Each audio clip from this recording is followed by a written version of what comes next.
Élise de Techné et aujourd'hui je vais vous parler de l'impressionnisme.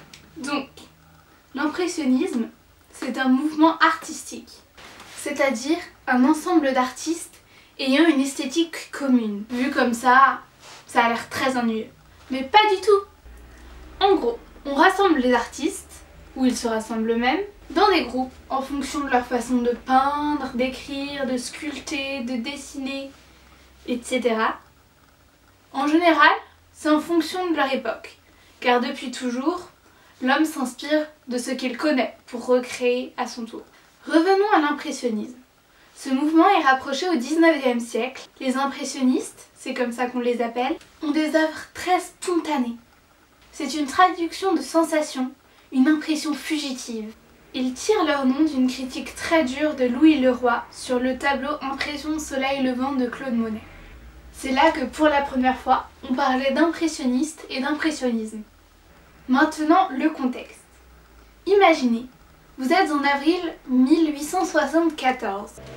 La photographie a été inventée il y a une trentaine d'années, en 1839, et les tubes de peinture en 1841. Vous êtes à Paris, ville d'art et de beauté, et vous vous engouffrez au 35 boulevard des Capucines. Une exposition y a lieu. Vous tombez face à face avec Impression Soleil Levant. Un tableau plein de taches de peinture et en opposition totale avec les codes traditionnels de la peinture. Comment réagiriez-vous? À l'époque, le public a été scandalisé qu'une telle chose ait pu voir le jour. C'est pour cela que la plupart des impressionnistes vivaient dans une très grande pauvreté, si ce n'est la misère. Ils s'étaient, pour la plupart, rencontrés dans deux ateliers. L'atelier de Charles Gleyher et celui du père suisse. Ils laissèrent rapidement place à des ateliers de plein air, aidés par la commercialisation des tubes de peinture. Ce ne fut qu'à la fin du 19e siècle que, faute d'être aimés, leur présence fut acceptée.